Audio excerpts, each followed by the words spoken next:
اعوذ باللہ من الشیطان الرجیم، بسم اللہ الرحمن الرحیم۔ تمام معزز ناظرین، سامعین، السلام علیکم ورحمۃ اللہ وبرکاتہ۔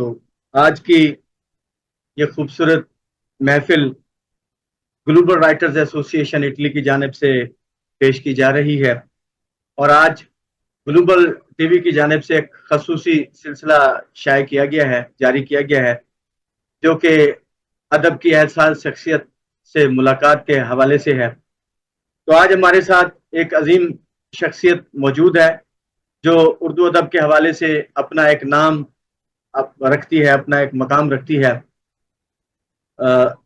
سامعین ذی وقار، آج ہم انہی عظیم شخصیت سے آپ کی ملاقات کروائیں گے۔ بہت ساری باتیں ہوں گی، بہت سارے سوالات ہوں گے، تو میں امید کرتا ہوں کہ آپ لوگ ہمارے ساتھ رہیں گے، آخر تک سنیں گے ہمارے اس خوبصورت بزم کو، اس خوبصورت انٹرویو کو۔ تو چلتے ہیں، ہمارے ساتھ موجود ہیں۔ میں تھوڑا سا تعارفی خاکہ ان کا پیش کروانا چاہوں گا۔ انیس احمد صاحب ہیں، جن کا تعلق لاہور سے ہے، ہمارے ساتھ جڑے ہیں۔ اور سامعین مکرم، میں آپ لوگوں کو تھوڑا سا ان کا تعارف پیش کرتا ہوں۔ آپ بنیادی طور پر شاعر ہیں، ادیب ہیں، میزبان ہیں، اور کسی زمانے میں سیاستدان بھی رہے ہیں۔ آپ مختلف مزاحیہ ٹی وی پروگراموں کی میزبانی کے فرائض سر انجام دے رہے ہیں، جبکہ عالمی آن لائن موضوعاتی پروگرامز اور مشاعروں کی نظامت کے فرائض بھی سر انجام دیتے ہیں۔ آپ ادبی کتابوں کی پبلشنگ کا کام بھی سر انجام دے رہے ہیں۔ آپ کی بہت ساری تصانیف منظر عام پر آ چکی ہیں، جن میں سے واشگاف، بھٹا مزدور، محکوم ہنرمند، جو کہ پاکستان میں بھٹا مزدور پر پہلی تحقیقی کتاب ہے، صحرا کی وحشتیں، ادھا درویش، دل آثار، دیار نقیب، تیرے عشق میں، جبکہ آپ کی غیر مطبوعہ تصنیفات کچھ یوں ہیں: مہر محبت، موہ مایا، کافی ونڈ، جانج گھر، پیار کا موسم، میں لکھتا ہوں، تکونا پارک، مناظمہ، اپنے آپ سے باتیں۔ یہ ان کی غیر مطبوعہ کتابیں ہیں۔ تو ان کی جانب بڑھتے ہیں۔ ہمارے ساتھ آج کی اس محفل میں موجود ہیں جناب انیس احمد صاحب۔ السلام علیکم انیس احمد صاحب۔ وعلیکم السلام، کیسے حال ہیں جناب یار صاحب؟ اللہ کی رحمت حضور۔ سب سے پہلے تو ہم آپ کے شکر گزار ہیں کہ آپ نے اپنی قیمتی وقت میں سے کچھ لمحے ہمارے لیے وقت کیے، ہمارے پاس تشریف لائے، گلوبل ٹی وی پہ تشریف لائے۔ بہت شکریہ حضور، سلامت رہیے۔ جی بہت شکریہ، سلامت رہیے۔ انشاءاللہ آج آپ کے ساتھ کافی ساری باتیں ہوں گی، گپ شپ ہوں گی، اور انشاءاللہ امید کرتا ہوں کہ آپ ہمارے اس آپ کی آمد سے ہمارے اس خوبصورت بزم کو چار چاند لگے گے انشاءاللہ العزیز۔ تو کیسے مزاج ہیں حضور؟ آپ ٹھیک ہیں، خیریت سے ہیں؟ الحمدللہ ٹھیک ٹھاک جناب، آپ ماشاءاللہ اللہ کا شکر ہے، ماشاءاللہ، سب سلامت خیریت۔ رہے حضور۔ انیس احمد صاحب ملک وال میں پیدا ہوئے، کیا میں ٹھیک ہوں یا میرا اندازہ غلط ہے؟ جی یار ساگر صاحب، 27 مئی 1960 کو ملک واز ضلع منڈی بہودین، اس وقت ضلع گجرات ہوتا تھا، آج کل ضلع منڈی بہودین ہے۔ ملک واز ضلع گجرات میں میں اس دنیا میں نے پہلی آنکھ کھولی، اور میری آواز اس دنیا میں، آوازوں میں میری آواز بھی شامل ہو گئی۔ اور وہاں ملک وال میں میں نے 1976 میں میٹرک کیا، اس کے بعد گورنمنٹ ڈگری کالج منڈی بہودین میں نے ایف ایس سی میں داخلہ لیا۔ لیکن میں سائنس اور میں دو متضاد چیزیں تھیں، تو اس لیے ایک تو یہ وجہ ہو گئی، دوسری وجہ یہ ہوئی کہ وہاں 2 سال کے دوران سائنس کے لیکچرار ہی نہیں آئے، تو جس کی وجہ سے شایانہ شان طریقے سے مجھے ایف ایس سی سے باہر نکلنا پڑا۔ جی لفظوں میں ہم یوں بھی کہہ سکتے ہیں کہ آپ کو موقع مل گیا سائنس سے بھاگنے جی کا۔ ہاں، جی ہاں، ایسے ہی ہوا ہے۔ بس وہ سائنس تو ہماری عقل ہی سے کچھ زیادہ ہے، اسے بھی اب تو اردو میں ہی پڑھنے کا ارادہ ہے۔ کیا کہنے، کیا کہنے، کیا کہنے حضور۔ ادبی ذوق شوق کب سے شروع ہوا، اور آپ کے فیملی بیک گراؤنڈ میں بھی کوئی ادیب، شاعر یا کوئی لکھاری، قلم کار تھے، یا آپ پہلے شخص ہیں اپنے قبیلے میں جو ادب کی جانب راغب ہوئے؟ ہمارا خاندان جو ہے وہ بنیادی طور پہ کسان فیملی تھی، اور اس میں زیادہ پڑھنے لکھنے کا رواج بھی نہیں تھا. تو میرے بڑے بھائی جو ہیں وہ پہلی بار جو ہے انہوں نے LLB کیا، اور اس کے بعد جو ہے وہ میری بہنوں میں ایک بہن میٹرک تک پہنچی اور ایک بھائی جو ہے وہ 5ویں جماعت تک پہنچے. پڑھنے والے پڑھنے کا رجحان ہی نہیں تھا، شوق ہی نہیں تھا کسی کو. لیکن میرے والد محترم ہندوستان میں 8 جماعتیں پڑھے ہوئے تھے، اور اس کے بعد پاکستان ہمارے فیملی نے ہجرت کر لی، اور یہاں پہ آ کے ہمارے خاندان میں نزدیک کوئی بھی ادبی شخصیت نہیں ہے. نہ مجھے معلوم ہے کہ ہمارے خاندان میں کبھی کسی نے کوئی شعر کہا ہو یا کچھ لکھا ہو. تو میرا خیال ہے کہ جہاں تک میں نظر دوڑاتا ہوں تو اس میں اپنے پورے خاندان میں، اپنے رشتہ داروں میں لکھنے والا پڑھنے والا پہلا شخص تھا جو خراب ہو کر اس طرف آیا. ماشاء اللہ، کیا کہنے حضور. جہاں تک میری اطلاعات کے مطابق آج کل آپ لاہور میں سیٹل ہیں، تو لاہور کب آنا ہوا، کیسے آنا ہوا؟ ساگر صاحب، ملک وال میں میرا اچھا کاروبار تھا، میں سیاست کرتا تھا، پھر سیاست چھوڑ دی اور صرف 2 کام کرتا تھا. ایک کاروبار کرتا تھا اور دوسرا جو ہے وہ میں ادب سے وابستہ تھا. جب بچے پڑھ گئے تو مجھے محسوس ہوا کہ یہ بچے جو ہیں یہ دوسرے شہروں میں ملازمت کریں گے، وہاں رہیں گے، اور ہم میاں بیوی یہاں ملک وال میں بیٹھے رہیں گے. تو اس میں ہم نے یہ فیصلہ کیا کہ ہم ملک وال کو چھوڑ کر کسی ایسے شہر میں آباد ہو جائیں جہاں پہ ہم دونوں میاں بیوی بھی بچوں کے ساتھ رہیں. تو اس کے لیے ہم جو ہے وہ یہاں لاہور میں آباد ہو گئے. ملک وال کی آبائی مکان جو تھا وہ ہم نے بیچ دیا اور بیچ کے یہاں لاہور میں اس کے متبادل جائیداد خرید لی.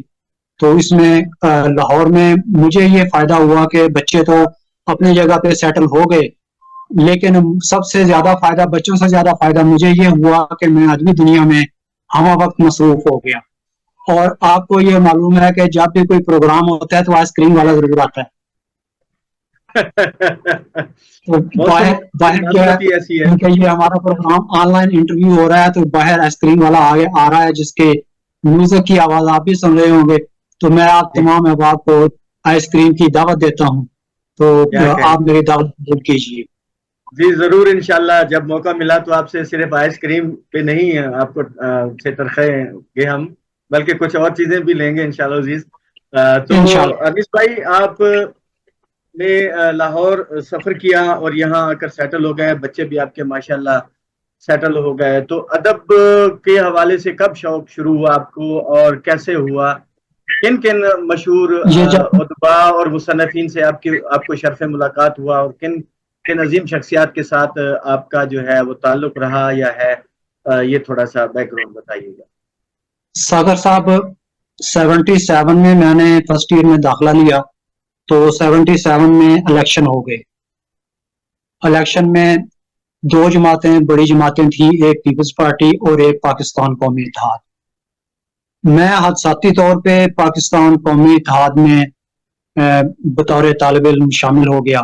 اس میں میری کوئی ذوق و شوق نہیں تھا، نہ میرا کوئی نظریہ تھا اس میں. بس ایسے دوست جو میرے زیادہ دوست تھے وہ قومی اتحاد کے حمایت کرتے تھے، تو میں بھی ان کے دوستوں کی حمایت میں نے بھی حمایت کرنا شروع کر دی. تو جب جلسوں میں مجھے اس وقت پتا چلا کہ میں نقابت بھی کر سکتا ہوں اور شعر بھی پڑھ سکتا ہوں، نظمیں بھی پڑھ سکتا ہوں.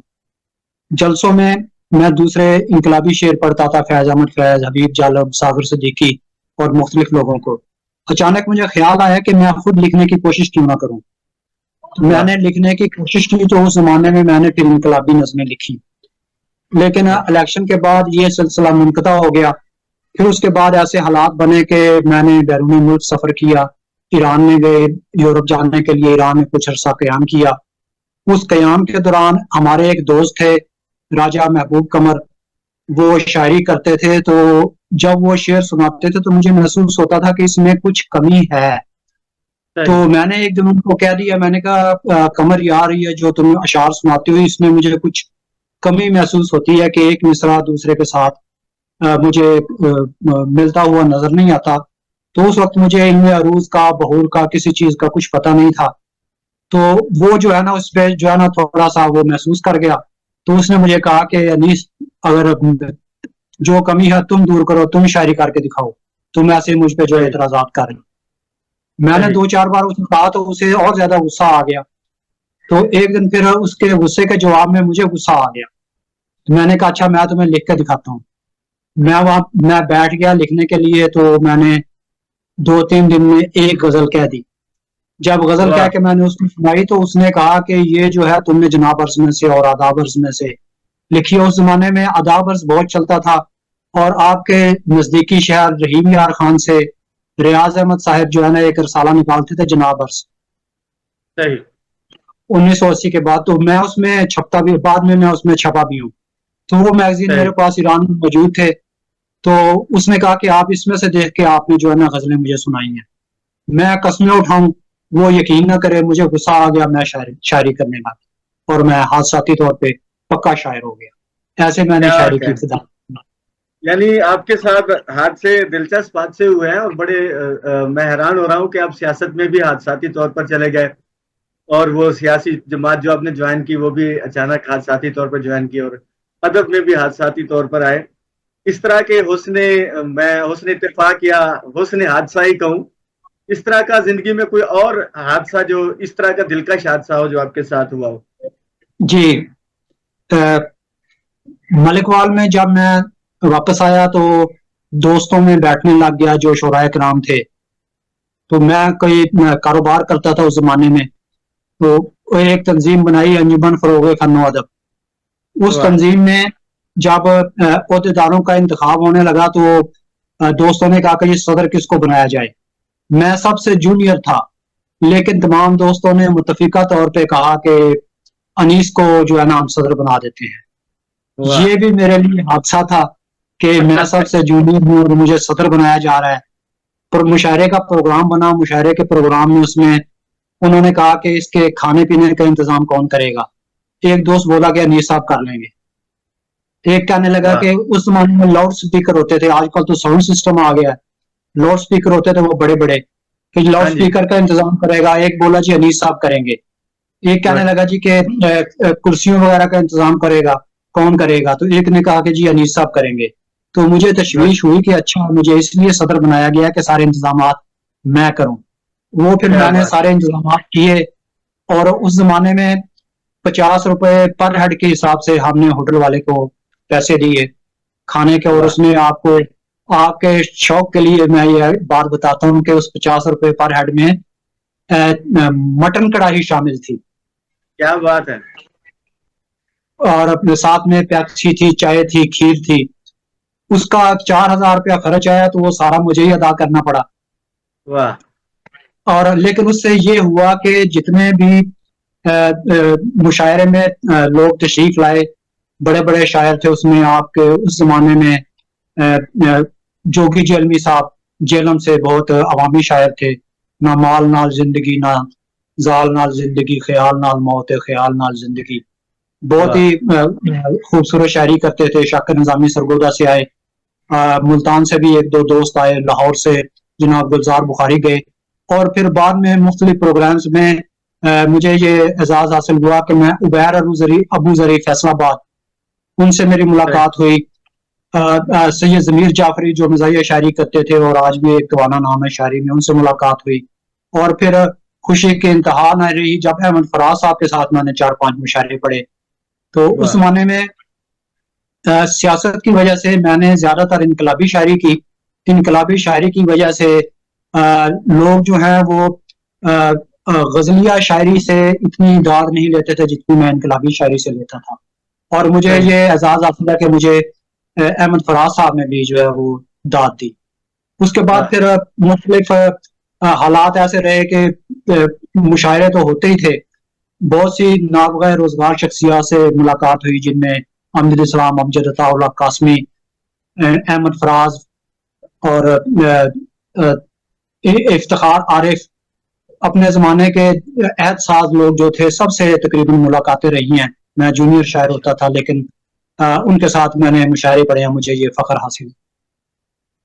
کیا کہنے حضور، ماشاءاللہ سلامت رہیں. انٹرویو کا یہ سلسلہ چلتا رہے گا. میں چاہتا ہوں کہ درمیان میں کوئی تھوڑا سا شعر و شاعری بھی ہو جائے، کچھ آپ سے سن لیا جائے. تو حضور کچھ اپنے کلام میں سے ارشاد فرمائیے، ہم وطن گوش ہیں آپ کے خوبصورت کلام کو سننے کے لیے. جی بہت شکریہ. میں اشعار پیش کرتا ہوں آپ کی خدمت میں اور ناظرین کی خدمت میں.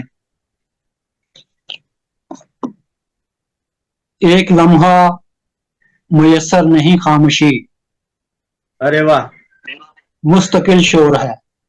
آئے ہائے، آئے ہائے، کیا کہنے، کیا کہنے. ایک لمحہ میسر نہیں خاموشی، مستقل شور ہے. واہ، خاموشی سے صدا ہے نکالی گئی، مستقل ارے واہ، شور ہے. ارے واہ، ارے واہ. ایک لمحہ میسر نہیں خاموشی، مستقل شور ہے. مستقل شور ہے. خاموشی سے صدا ہے نکالی گئی، مستقل شور ہے. مستقل شور ہے. میں نے حق بات کہنی تھی، کہہ نہ سکا، یہ کلک ہی رہا. ارے واہ، ارے واہ. میں نے حق بات کہنی تھی، کہہ نہ سکا، یہ کلک ہی رہا. اب چھپاتا پھروں اپنی شرمندگی، مستقل شور ہے. ارے واہ، ارے واہ، کیا کہنے، کیا کہنے. میں نے حق بات کہنی تھی، کہہ نہ سکا، یہ کلک ہی رہا. اب چھپاتا پھروں اپنی شرمندگی، مستقل شور ہے. واہ. ممتحن ممتحن بولنے کے لیے دیکھتا ہے خدا کی طرف. ہاں، ممتحن بولنے کے لیے دیکھتا ہے خدا کی طرف، اور افلاک سے آ گئی بے دری، مستقل شور ہے. ارے واہ، ارے واہ، واہ واہ واہ، کیا کہنے، کیا کہنے. ممتحن ادابرس بہت شکریہ. ممتحن بولنے کے لیے دیکھتا ہے خدا کی طرف، اور اخلاق سے آ گئی بے دری، مستقل شوق ہے، ارے واہ. مستقل شور ہے. لوگ سڑکوں کے اطراف میں گھر بناتے نہیں سوچتے. ہاں، لوگ سڑکوں کے اطراف میں گھر بناتے نہیں سوچتے. ہے ٹریفک رواں، رات دن ہی رہی، مستقل شور ہے. ہاں، ہاں، ہاں، ہاں، ہاں. لوگ سڑکوں کے اطراف میں گھر بناتے نہیں سوچتے. ہے ٹریفک رواں، رات دن ہی رہی، مستقل شور ہے. واہ. ساگر صاحب شعر دیکھیے کہ پہلا گھر جو بنایا ہے پاتال میں، ہاں ہاں، پہلا گھر جو بنایا ہے پاتال میں. پہلا گھر جو بنایا ہے پاتال میں، ہے زمیں کی کمی. ہاں ہاں ہاں ہاں، کیا کہنے. پہلا گھر جو بنایا ہے پاتال میں، ہے زمیں کی کمی. آخری گھر فلک سے لگا ہے جبھی، مستقل شور ہے. ہائے ہائے ہائے، کیا کہنے، کیا کہنے. ماشاء اللہ، ماشاء اللہ. پہلا گھر جو بنایا ہے پاتال میں، ہے زمیں کی کمی. آخری گھر فلک سے لگا ہے جبھی، مستقل شور ہے. واہ. زندگی ہمدمی بندگی تازگی جو نہیں مشترک. ارے واہ. زندگی ہمدمی بندگی تازگی جو نہیں مشترک. زرگری تیرگی روشنی آگہی، مستقل شور ہے. کیا کہنے، کیا کہنے. واہ واہ واہ واہ واہ. زندگی ہمدمی بندگی تازگی جو نہیں مشترک. زرگری تیرگی روشنی آگہی، مستقل شور ہے. واہ. جیتے جی تو میسر نہیں ہے سکون، کیا نئی بات ہو. ارے واہ. جیتے جی تو میسر نہیں ہے سکون، کیا نئی بات ہو. مر گئے تو بتانا پڑے گا سبھی، مستقل شور ہے. ارے واہ واہ واہ، کیا کہنے، کیا کہنے. ماشاء اللہ. آدابر جیتے جی تو میسر نہیں ہے سکون، کیا نئی بات ہو. مر گئے تو بتانا پڑے گا سبھی، مستقل شور ہے. واہ. جن کو مٹی کا ادراک ہو نہ سکا، وہ کریں کس طرح. ہاں. جن کو مٹی کا ادراک ہو نہ سکا، وہ کریں کس طرح. ان کے ہاتھوں ہوئی آج شیشہ گری، مستقل شور ہے. ارے واہ واہ واہ، کیا بات ہے. ماشاء اللہ، ماشاء جن اللہ. کو مٹی کا ادراک ہو نہ سکا، وہ کریں کس طرح. ان کے ہاتھوں ہوئی آج شیشہ گری، مستقل شور ہے. ایک واہ. لمحہ میسر نہیں خاموشی، ہائے. مستقل شور ہے. کیا بات خاموشی سے صدا ہے نکالی گئی، مستقل شور ہے. آپ کی مستقل سماعتوں کا بہت بہت شکریہ. مستقل شور ہے. کیا کہنے حضور، ماشاء اللہ سلامت رہیں. ناظرین، ایک بار میں آپ کو بتاتا چلوں کہ آج کا یہ خوبصورت پروگرام منعقد کروایا جا رہا ہے گلوبل رائٹرز ایسوسی ایشن اٹلی کی جانب سے، جو کہ جن کے منتظم اعلیٰ چودھری محمد نواز گلیانہ صاحب ہیں اور سرپرست اعلیٰ محترمہ زیب النساء زیبی صاحبہ ہیں. گلوبل رائٹرز ایسوسی ایشن اٹلی کو یہ اعزاز حاصل ہے کہ دنیا بھر کے شعراء کو انہوں نے ایک پلیٹ فارم پر اکٹھا کیا ہے اور عالمی سطح پر مشاعرے مسلسل منعقد کروائے جا رہے ہیں. اس کے علاوہ ادب کی حساب شخصیات سے ملاقاتیں بھی کروائی جا رہی ہیں، اور تقریباً دنیا بھر کی زبانوں میں سے اکثر زبانوں کے جو شعراء کرام ہیں ان سب کو مواقع دیے جاتے ہیں، جن کے لیے کثیر اللسانی مشاعرے بھی منعقد کروائے ہیں گلوبل رائٹرز ایسوسی ایشن اٹلی نے. اور آج کا یہ بزم گلوبل رائٹرز کے پلیٹ فارم پر ہی دکھائی جا رہی ہے. اب ہم آگے بڑھتے ہیں. ہمارے ساتھ آج کے اس بزم میں اس خوبصورت محفل میں مہمان خصوصی جو ہمارے ساتھ جڑے ہیں وہ ہیں جناب انیس احمد صاحب، جن کا تعلق لاہور پاکستان سے ہے. انیس بھائی، ادبی سفر کے حوالے سے بتائیے کہ اب تک آپ کی کتنی کتابیں منظر عام پر آئیں اور کن کن اصناف پر آپ نے قلم اٹھایا، اور مزید کیا ارادہ ہے آپ کا؟ ساگر صاحب، میرے استاد محترم جناب خالد احمد صاحب مرحوم رحمۃ اللہ علیہ، جب 88 میں انہوں نے مجھے کہا کہ کتاب آپ چھپوائیں، میں نے کتاب کے لیے انہیں میٹر دیا. تو اس زمانے میں عباس تابش، جو آج اللہ تعالیٰ نے انہیں بہت عزت عطا کی اور ساری دنیا میں ان کا شاعری میں نام ہے اور توانا نام ہے، اور آج کل وہ مجلس ترقی ادب کے چیئرمین بھی ہیں، ان کا پہلا مجموعہ تمہید ہاتھ سے کتابت ہوئی. اس وقت کمپیوٹر کا دور نہیں تھا، تمہید کی ہاتھ سے کتابت ہوئی، اور ان کے ساتھ میرے مجموعہ کلام نمو کے نام سے ہاتھ سے کتابت ہوئی. اس زمانے میں کتاب کی اشاعت پہ 12,000 روپیہ خرچ آتا تھا. تو خالد احمد صاحب نے مجھے کہا کہ 12,000 روپیہ کا آپ بندوبست کر لیں. قسم سے مجھ سے 12,000 روپے ملے اس زمانے میں مجھ سے. اور عباس تابش نے یہ کیا کہ اس نے کہا جی میں دے دوں گا، کوئی مسئلہ نہیں ہے، یہ 1,000 روپیہ لیں، باقی 11,000 رہ گئے. کیا بات ہے. انہوں نے 1,000 کر کے 12,000 روپے دے دیے. مجھے خیال نہیں آیا کہ میں بھی جانا ان کو کہوں کہ میں یہ 500 روپے پکڑیں، باقی 11,500 رہ گئے. تو میری کتاب رہ گئی تو میں شرم میں رہا. تو پھر میری پہلی کتاب جو ہے وہ 1998 میں واشگاف کے نام سے اردو شعری مجموعہ چھپا، جس میں زیادہ تر انقلابی شاعری ہے، کیونکہ سیاست میں ہونے کی وجہ سے میرے توجہ جو ہے وہ زیادہ تر ان چیزوں پہ رہی، اور میں نے دیکھا کہ سیاست میں جتنا گند ہے وہ شاید اتنا گند کسی اور شعبے میں نہیں ہوگا. ہر چھوٹے سے لے کے بڑا آدمی ہر وقت اسی بات میں غرقان رہتا ہے کہ وہ کس طریقے سے پیسے حاصل کرے، چھوٹے لیڈر سے لے کے بڑا لیڈر تک، حتیٰ کہ جو ووٹر ہوتے ہیں وہ بھی نظریات کی کوئی بات نہیں ہے. آپ نے فرمایا کہ میں حادثاتی طور پہ کن کن شعبوں میں داخل ہوا، سیاست میں بھی میں حادثاتی طور پہ آیا.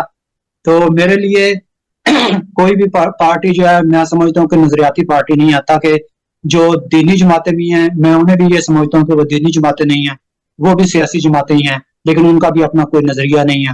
انہوں نے بھی صرف سیاست میں ایک دین کا لبادہ اڑا ہوا ہے، اور میں اس کا چشمدید گواہ ہوں اس بات کا کہ وہ بھی دینی جماعتیں نہیں ہیں، وہ بھی پوری سیاسی جماعتیں ہیں. جب ان کو موقع ملتا ہے تو وہ بھی اسی طریقے سے قوم کو کھاتی ہیں جیسے دوسرے نام نہاد سیاسی لیڈر کھاتے ہیں. تو جب میں سیاست میں آیا تو میری سیاست شاعری پہ بھی اس کی چھاپ آ گئی، تو میں نے بھی انقلابی شعر کہنے شروع کر دیے، لیکن ایسے شعر جو کسی سیاسی جماعت کے لیے نہیں تھے بلکہ ایک جماعت کے لیے تھے، صرف پاکستان کے لیے. میں سمجھتا ہوں کہ جن لوگوں کی جماعت پاکستان ہے صرف وہی پاکستان میں سیاست کرنے کے حقدار ہیں، باقی کوئی حقدار نہیں ہے. اور میری جماعت جو ہے الحمدللہ پاکستان ہے.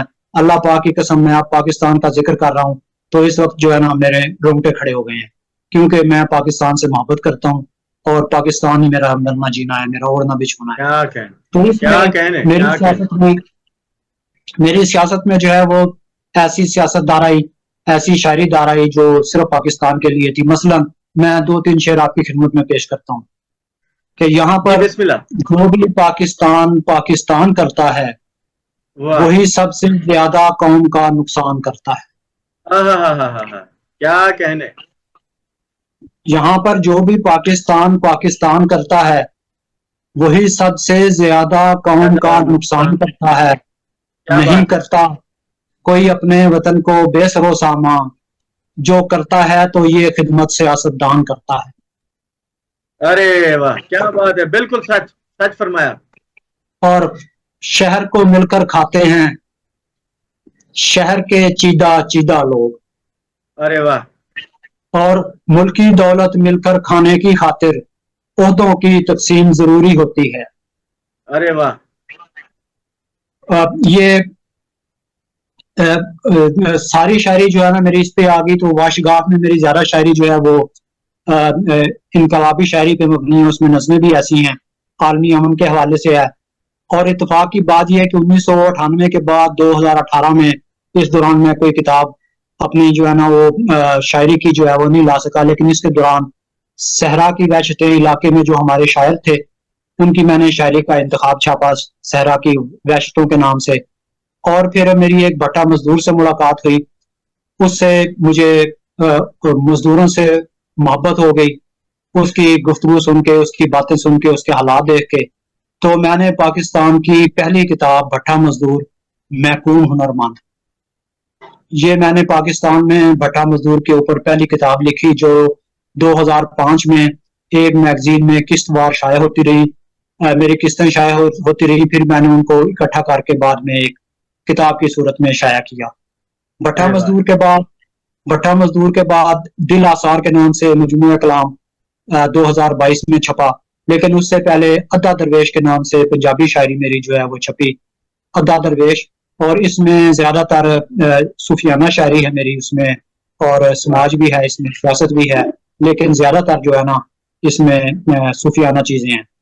اس کے بعد دیار نقیب ہے، یہ صوفیانہ شاعری کی کتاب ہے میری. میرے محبت یہ اردو شعری مجموعہ ہے جو چھپنے والا پڑا ہے. تیرے عشق میں، اس میں جو ہے وہ جمالیاتی شاعری ہے.